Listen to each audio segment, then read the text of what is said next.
Hi, my name is Jessica and I am going to be performing the NG2 placement assessment video today. So, as I would start this, I would go ahead and knock on the door to the patient's room, enter the room, shut the door to ensure that there is privacy, and then make sure I have all of my supplies brought to the room, gathered, and are already in working condition. I would go ahead and perform hand hygiene. Then I would introduce myself to the patient stating, "Hi, my name is Jessica. I will be performing an NG2 placement on you today." I will ask the patient to identify themselves, stating their name and date of birth. I will then ask if the patient has any allergies or is currently experiencing any pain. Then I will go ahead and tell the patient why they are getting an NG2 placed today. So I will explain to the patient that they are having difficulties swallowing right now and need a tube to be placed through their nose into their stomach in order to ensure that they get the proper nutrients since they are unable to eat orally. The procedure won't take too long. It will be a little bit uncomfortable, but if at any time you experience any pain or increased uncomfort, then you can go ahead and raise your hand and let me know, and I will go ahead and stop. So I have all of my supplies right here. I will have a cup of water next to the patient because I will encourage the patient to take small sips of water as I am advancing the tube, because swallowing helps the tube advance. I have my NG tube that I will be using. I have tape where I can mark off the length of the NG tube that will be administered after I measure it, and then also to tape to the patient once the placement is done.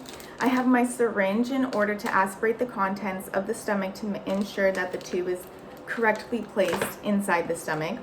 I have a pen light so I can go ahead and assess the nares and the mouth as I am using the tube or advancing the tube. I have my gloves that I will be wearing, and then I have a draped towel that I can place over the patient's mouth or over the patient's chest to ensure that they stay clean, or that the drape catches the any contents that may be spilled or any water that may be spilled. And I will also have some paper towels for them so they can wipe their mouth. I will also have an M&M basin in case the patient accidentally vomits or vomits. So before starting this procedure, I will indicate whether or not the patient has any head trauma or any basal skull fractures, because that is a contraindication to any to an NG tube placement, because the tube can actually go into any hole or deformity in the skull or into the brain.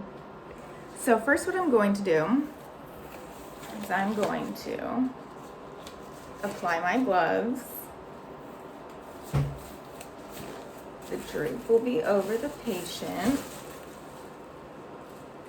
and I will go ahead and measure the length of the tube on the patient. And how this will be done is I'll take the tip that's being inserted, hold it to the patient's tip of the nose, bring it up around the ear, and then down towards the sternum where the xiphoid process is at.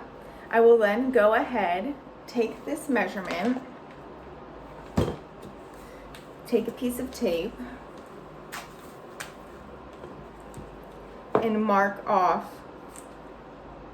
this measurement, because this is how far I will be advancing my tube. Now, prior to me advancing the tube, I would use any prescribed or ordered analgesics for the patient, throat spray, so the pain is less or the discomfort is less.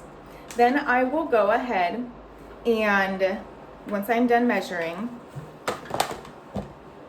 I will take my pen light and I will assess the patient's nares to see which one is more patent. What I can also do is have the patient hold one nair and breathe in, and then listen to the same thing on the other side so I can auscultate which nair is more patent. I will take my pen light, lift the patient's nose up via the tip of the nose, and then look down each nostril and see which one is more patent, and make sure there's no blockages or anything in the way. So once I determine which nair to do, I will go ahead and make sure the patient is sitting high Fowlers. I will then tell the patient that I'm going to be placing the NG tube now. So what I will do is I'll take some lubricant and I'll go ahead and lubricate the entire tube. I will then lift up the patient's nostrils, depending on which nair I chose, and advance the tube horizontally, making sure I'm not going up or down right now. Making sure there's no resistance met, and if there is any resistance, I can go ahead and rotate the tube a little bit. And if resistance occurs, then I will go ahead and take the tube back out and reinsert the tube.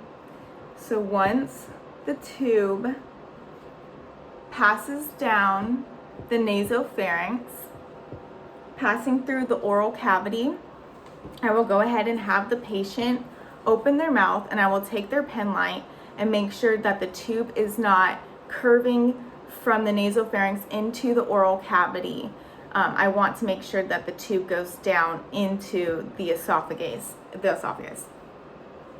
this point, once it passes the oral pharynx, I will encourage the patient to take small sips of water. And as they swallow, I will go ahead and advance the tube. I will also want the patient to have their chin towards their neck as I'm advancing the tube, making sure there is no resistance met.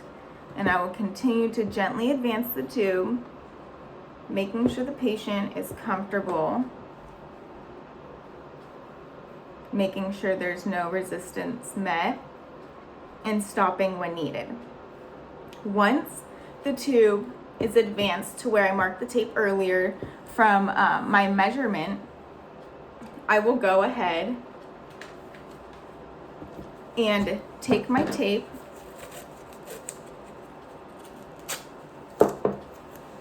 and tape the NG tube to the bridge of my patient's nose. I will also take the tape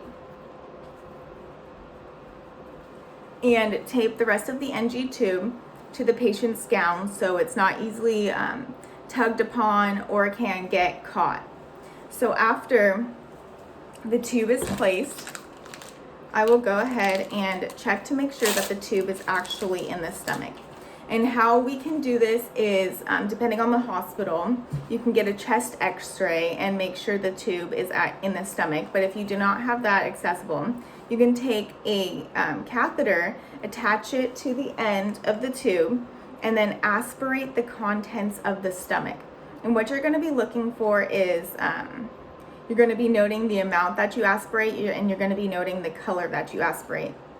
And with these contents, you can take this and test them on a pH strip.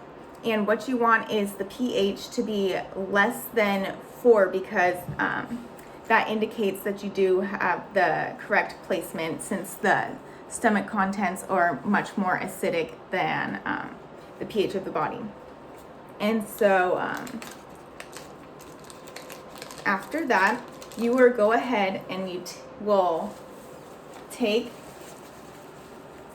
and discard of everything that you have used. Your gloves, make sure the patient's okay, let the patient know that the procedure is done and that the tube may be uncomfortable at first, but the longer that they have the tube in, the more comfortable and the more used to the tube that they will get. And so after you are done with the procedure, you will go ahead and note the measurement of where you inserted the tube, measuring at the nairs. And you want this for proper documentation. So what you are going to be documenting is your name, the procedure that you performed, which would be the NG tube placement. You will note the time of the procedure, the date the procedure was done. You had written or verbal orders stating that you could perform the procedure. You will have the length of the measurement of the tube that was placed. You will make sure that you document that the tube was correctly placed by your chest x-ray confirmation or the aspiration pH confirmation. You will also note that if there was any complications that occurred during the procedure, and then you will document whether it is safe or not to go ahead and use that NG tube. And that should be pretty much it. Thank you.